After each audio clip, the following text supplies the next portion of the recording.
जी, तो next chapter 8 का most important topic है एमसीक्यूज़। इस चैप्टर से ये कुछ रिपोर्ट्स पेश की गई हैं, इन्हीं से ही बनना है और हमेशा इन्हीं से ही बनता आया है।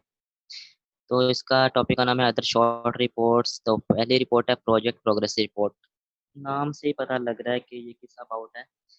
अगर हमें कोई प्रोजेक्ट मिला है तो उसको हमने कंप्लीट करना है, तो उस पे ये रिपोर्ट बनाई जाती है कि कितना काम मुकम्मल हो चुका है, कितना काम बाकी है, कितना इस पे पैसा लगा है और कितना पैसा बाकी है जो हम मज़ीद काम कर सकें। Outline the report task in a project including work completed, कितना काम कंप्लीट हुआ, वर्क रिमेनिंग कितना काम बाकी है, कॉस्ट कितनी लगी है, रिमेनिंग कॉस्ट कितनी है प्रोजेक्ट को मुकम्मल करने के लिए। तो ये रिपोर्ट्स कुछ इस तरह की होती है, आपको एग्ज़ाम में भी इस तरह की कुछ रिपोर्ट्स भी की जाएगी क्वेश्चन्स में। तो आपने उससे अंदाज़ा लगाना है कि ये किस किस्म की रिपोर्ट है। तो ये लाज़मी ये जो बॉक्सेस हैं, इनको लाज़मी देखें। अब प्रोजेक्ट रेफ़रेंस ये है, डिस्क्रिप्शन इसके लिए काम करना है, बजट इतना था, तो जितना मैंने काम किया उनका बजट इतना है, फिर किस डेट को स्टार्ट हुआ, किस डेट को एंड हुआ, इसको स्पॉन्सर कौन कर रहा है, खालिद खान। तो बॉक्सेस से पता लगाना है कि ये रिपोर्ट किस चीज़ के अबाउट है।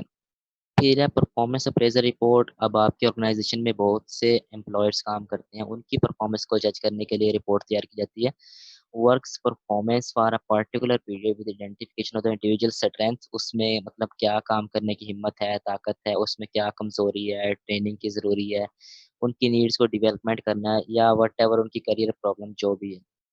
इसके अबाउट इस तरह की रिपोर्ट है, नेम, मैनेजर, फिर डिवीज़न, फिर जॉब टाइटल, मतलब उसमें एम्प्लॉयर में काम करने की स्किल्स कितनी है, क्रिएटिविटी कितनी है, टीम वर्क, टीम के साथ वो कितना काम करता है, पंक्चुअलिटी के साथ इतने ग्रेड नंबर्स हैं, फिर डिसीजन मेकिंग में वो 3 नंबर पे काम करता है, इस तरह से। फिर उसका ऑब्जेक्टिव क्या है, इंक्रीज़ेज़ सेल्स बाय 10%। वो 10% सेल के हिसाब से अपने काम को बढ़ा रहा है। फिर अगले 12 मंथ में उसकी क्या स्ट्रैटेजी है, फिर उसका करियर प्लानिंग क्या है कि वो क्या करना चाहता है। Medium term objective is to achieve manager, कि वो मैनेजर की सीट हासिल करना चाहता है या ऊपर वाले ग्रेड पे आके काम करना चाहता है।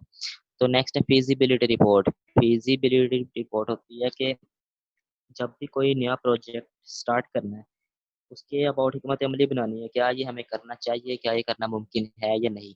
A feasibility report present the benefit that the proposal or idea will deal with details of its initial capital cost। इस पे कैपिटल कॉस्ट कितनी है, इम्प्लीमेंटेशन शेड्यूल कितना होगा और इस पे हम कॉस्ट कितनी लगा सकते हैं।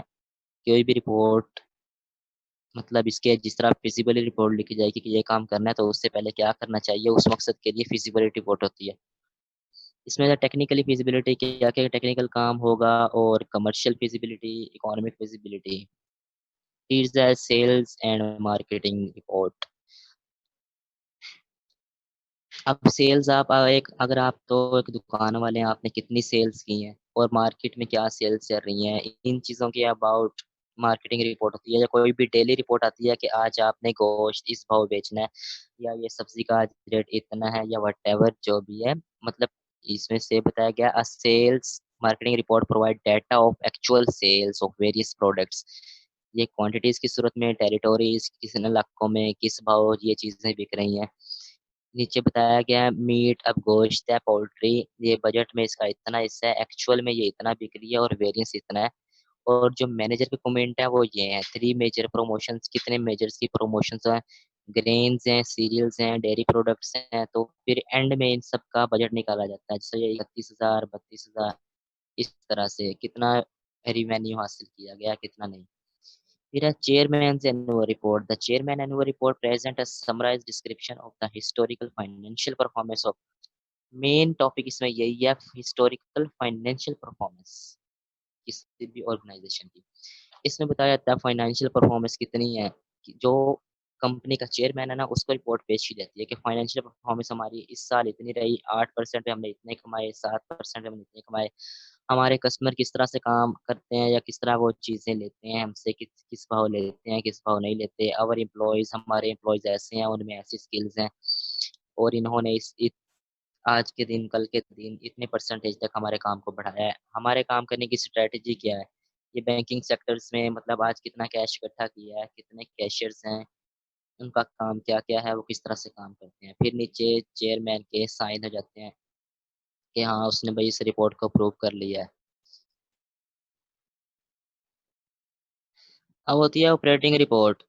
An operation report summarizes the operational activity of a particular time period. अब operating reports are used by management. Management इसको बनाते हैं। एक क्विक समरी होती है, बहुत जल्दी-जल्दी बनाते हैं कि मतलब हमारे ऑर्गेनाइजेशन की जो परफॉर्मेंस है वो किस तरह जा रही है, हमें क्या करना चाहिए।